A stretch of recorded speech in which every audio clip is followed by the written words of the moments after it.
तो फिल्म की शुरुआत होती है डेबी नाम की एक लड़की से, जिसे अपने घर की सफाई करते हुए एक ओइजा बोर्ड मिलता है, जिसे देखते ही उसे अपने बचपन के दिन याद आ जाते हैं जब उसने अपनी फ्रेंड लेन के साथ मिलकर इस ओइजा बोर्ड के साथ खेलना शुरू किया था। बचपन में डेबी ने अपनी फ्रेंड लेन को बताया था कि इस ओइजा बोर्ड के जरिए स्पिरिट से कांटेक्ट किया जा सकता है और इस गेम को एंड करते हुए हमेशा गुड बाय बोलना जरूरी है। अभी वो इस बोर्ड को देख रही थी कि उसे लेन की कॉल आ गई।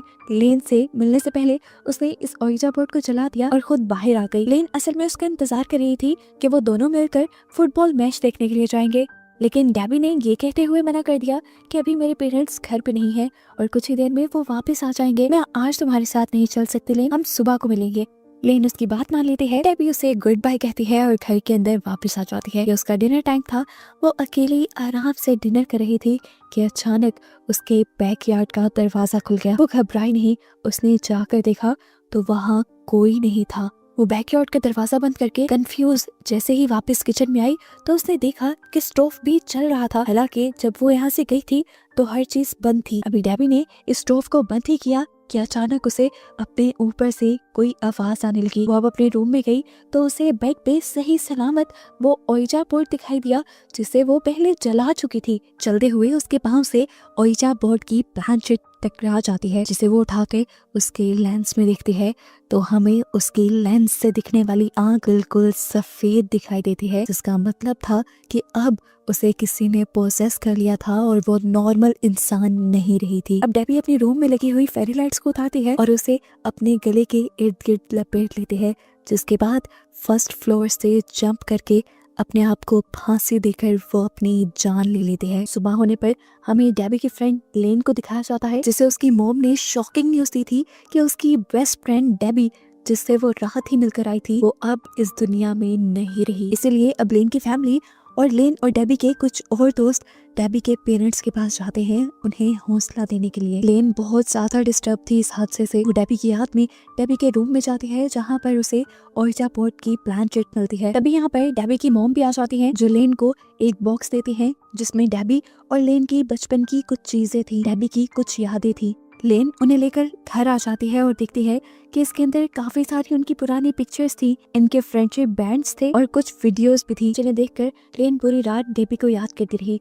और अगले दिन जब वो स्कूल गई तो उसने अपने फ्रेंड से शेयर किया कि डेबी के मरने के बाद भी मुझे ऐसा ही लग रहा है कि जैसे डेबी मरी ही ना हो, वो मेरे इर्द गिर्द कहीं हो और मुझे लगता है कि जैसे वो मुझसे कुछ कहना चाहते हो। मैं उससे बात करना चाहती हूँ और बात करने का उनके पास एक ही तरीका था, वो था ओइजा बोर्ड। अब लेन अपनी सिस्टर सारा और अपने फ्रेंड ग्रुप के साथ ओइजा बोर्ड ट्राई करने का डिसाइड करती है ताकि वो डेबी से बात कर पाए। ये लोग इस गेम को डेबी के घर ही खेलने का डिसाइड करते हैं क्योंकि डेबी के वहाँ पर होने के चांसेस ज्यादा थे। अब लेन जाकर उसके रूम से ओइजा बोर्ड और प्लानचेट उठा लाती है, जिसके बाद ये सभी लोग गेम खेलना स्टार्ट कर देते हैं। सभी ने अपनी फिंगर्स प्लानचेट पर रख दी थी। ये लोग सबसे पहले सवाल करते हैं कि अगर हमारे अलावा कोई भी चीज यहाँ पर है तो वो हमें अपनी मौजूदगी का एहसास दिलवाए। पहले तो कुछ नहीं होता, लेकिन कुछ ही मिनट बाद एकदम से प्लानचेट यस पे मूव हो जाती है, यानी इसका मतलब कोई यहाँ पर था। इसके बाद प्लानचेट मूव करते हुए हाय फ्रेंड्स बनाती है, यानी जो भी चीज यहाँ पे थी वो इन सबको कह रही थी हाय फ्रेंड्स। अब इन्होंने सवाल किया कि तुम कौन हो। प्लानचेट डी पे मूव हो गई, जिससे नहीं लगा कि वो डेबी ही है। इन्होंने डेबी से अपने दिल की बातें कहना शुरू कर दी कि वो डेबी को बहुत याद करते हैं। इसके बाद ये लोग भी गुड बाय कर देते हैं और फिर प्लानचेट भी दोबारा से गुड बाय पे आ जाता है, जैसे वो सोल, वो स्पिरिट भी इनसे गुड बाय कह रही हो। गुड बाय पे आते ही इनके घर की लाइट जा चुकी थी। ये लोग बहुत ज्यादा हैरान हो जाते हैं कि एकदम से लाइट्स कैसे चली गई। अब लेन और उसके दो साथी मोबाइल की फ्लैशलाइट लिए मेन स्विच चेक करने के लिए जाते हैं। लेन इसी टाइम चलते हुए जब किचन के पास से गुजरी तो उसे वहाँ पर स्टोव चलता हुआ दिखाई दिया। अभी उसने स्टोव बंद ही किया था कि उसके आगे जाने वाला पीठ एकदम से चिल्लाया। उसके सामने शीशा था। ये सब जब उसके पास आए तो उससे पूछा क्या हुआ तुम्हें। पीठ ने बताया कि मैंने अभी अभी शीशे में किसी की परछाई देखी थी और तभी किसी ने मुझे पीछे से धक्का दे दिया, मेरा हाथ शीशे पे लगा और जख्मी हो गया। ये सब जो हुआ ये बहुत ज्यादा डरा देने वाला था, इसलिए ये सब फौरन इस घर से बाहर निकल आए और अपने अपने घर चले गए। लेकिन आज के बाद से हर एक के साथ अजीबोगरीब काम होना शुरू हो जाते हैं। जैसे इनका एक दोस्त ट्रेवर जब कहीं जा रहा था तो एकदम से उसके सामने ट्रॉली आ गई जिससे उसका एक्सीडेंट होते होते बचा। और फिर अचानक से उसके सामने दीवार पर हाय फ्रेंड्स लिखा हुआ आ गया। दूसरी तरफ इनकी दूसरी दोस्त इजाबेल जब अपने घर जाने लगी तो उसे अपनी कार पे हाय फ्रेंड्स लिखा दिखाई दिया। यहाँ तक कि पीट को भी अपने डेस्क पर हाय फ्रेंड लिखा हुआ दिखाई दिया। यहाँ लेन को भी अपने घर अपने लैपटॉप पे हाय फ्रेंड्स लिखा दिखाई दिया। और ये सारे अलग अलग बहुत ज़्यादा परेशान हो गए। सुबह जब ये स्कूल में मिले तो इन सब ने अपने साथ होने वाले इन इंसिडेंट को आपस में शेयर किया और इन्होंने बात की कि लगता है डेबी इन सब से कुछ कहना चाहती है। इसीलिए इन्होंने फैसला किया कि जल्द ही ये ओइजा बोर्ड वाली गेम दोबारा खेलेंगे ताकि ये डेबी से बात कर पाए और जान पाए कि आखिर वो कहना क्या चाह रही है। अब ये डिसाइड करने के बाद रात को दोबारा सारे डेबी के घर आ जाते हैं। उसी डाइनिंग टेबल पर ये लोग दोबारा ओइजा बोर्ड सेट करते हैं और अपनी फिंगर्स रखकर बैठ जाते हैं। सबसे पहला इन्होंने सवाल किया कि डेबी अगर तुम हमारे पास हो तो हमें कोई इशारा दो। और ये कहते ही उनके सामने वाली चेयर सिरक जाती है। ये लोग घबराए नहीं और इन्होंने दूसरा सवाल किया कि क्या तुम डेबी ही हो। और प्लानचेट एकदम से नो की तरफ मूव हो गई, यानी वो डेबी नहीं थी। अब प्लानचेट डी और जेड की तरफ मूव होता है, यानी ये जो भी स्पिरिट थी उसका नाम डी और जेड से बन रहा था।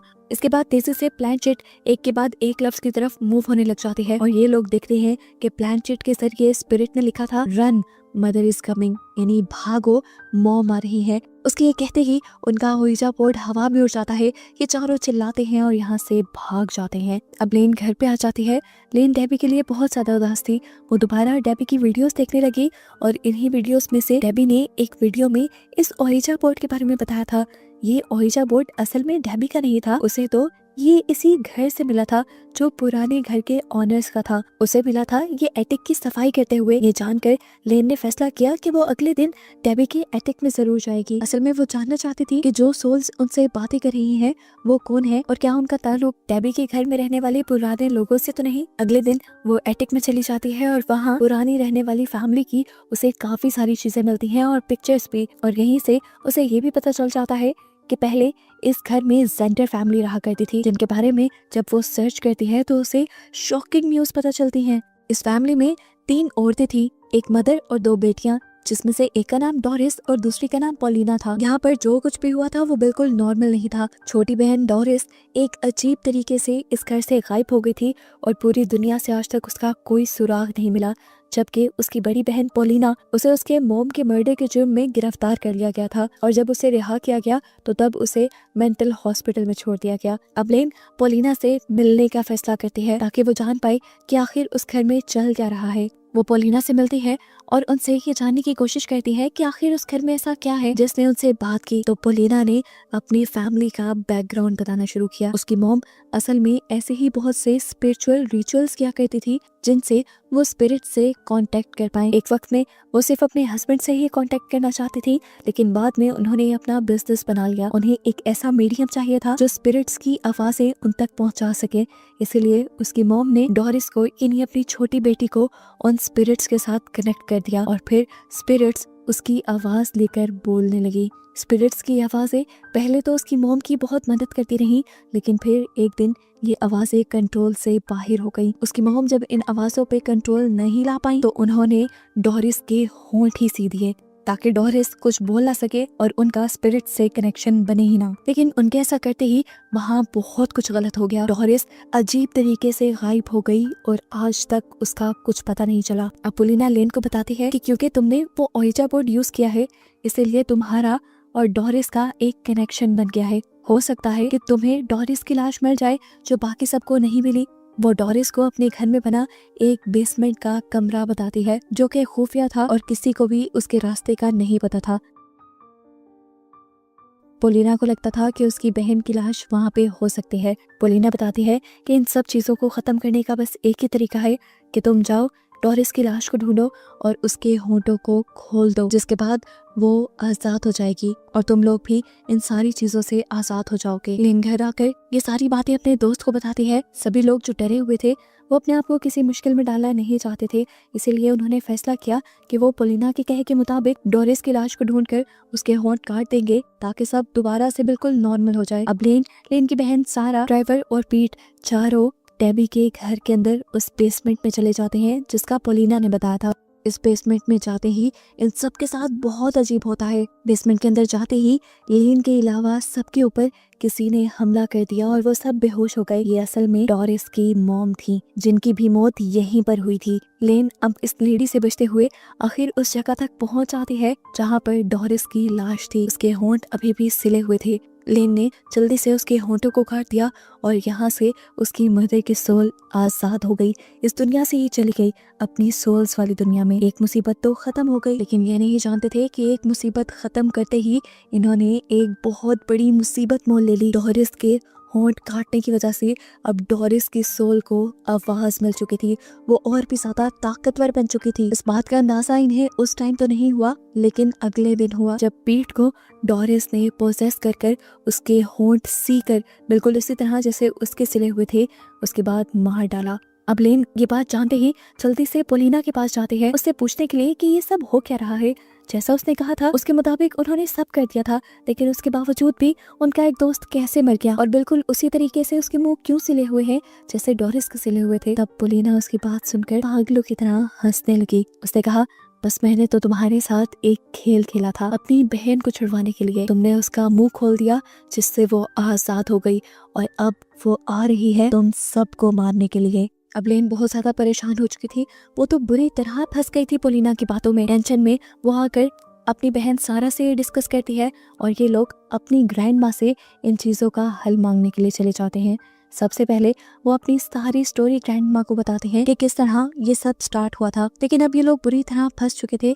इन सब की जान खतरे में थी और ये इन सारी चीजों से निकलना चाहते थे। ग्रैंड माँ बताती हैं क्योंकि उस ओइजा बोर्ड और डोरिस का ताल्लुक है, तो ओइजा बोर्ड और डोरिस की बॉडी एक साथ जला देने से ये सारे कनेक्शन खत्म हो जाएंगे और तुम लोग आजाद हो जाओगे। अब सब कुछ नॉर्मल करने के लिए दोबारा सारा, लेन और ट्रेवर एक मिशन पे निकल जाते हैं। ये लोग डेबी के घर के बेसमेंट में आ गए थे अपनी ग्रैंड माँ का कहा हुआ काम करने के लिए, लेकिन यहाँ जाते ही डोरिस ने सबसे पहले ट्रेवर को पोजेस कर लिया और उसको मार डाला, जिसके बारे में लेन और सारा को पहले पता ही नहीं चला। वो तो ओइजा बोर्ड को लेकर पहले नीचे गए। अब लेन जल्दी से फर्नेस चलाने लगी थी ताकि वो डोरिस की डेड बॉडी और इस ओइजा बोर्ड को एक साथ चला सके, लेकिन पीछे से हमें दिखाया गया कि डोरिस ने सारा को पकड़ लिया था और वो उसे उस खुफिया कमरे में ले जाने लगी थी जहाँ पर उसे मारा गया था। वो अब सारा के होंठ सीने वाली थी। इससे पहले कि सारा मर जाती या उसे कुछ हो जाता, लेन के जहन में एक आइडिया आता है। वो यहाँ बैठ के ओइजा बोर्ड गेम खेलने लग जाती है क्योंकि वो जानती थी इस गेम के जरिए आसपास की सोल को उनके पास आना ही पड़ता है। उसका ये प्लान वर्क भी कर गया और उसके ये गेम स्टार्ट करते ही यहाँ पर डोरिस भी आ गई। डोरिस इस गेम को बंद करना चाहती थी, इसीलिए वो फौरन ओइजा बोर्ड की प्लान चिट को गुड बाय की तरफ लेके जाने की कोशिश करती है, जहाँ पर लेन पूरी ताकत के साथ उसे ऐसा करने से रोक रही थी। लेकिन एक इंसान की ताकत एक घूस्ट की ताकत से हमेशा कम होती है और तभी यहाँ पर उसका साथ देने के लिए आ गई उसकी दोस्त यानी डेबी की सोल। अब ये लोग दोनों तरफ से जोर लगाने लगते हैं कि प्लान चिट गुड बाय की तरफ ना जाए। जिस वक्त इन लोगों के दरमियान में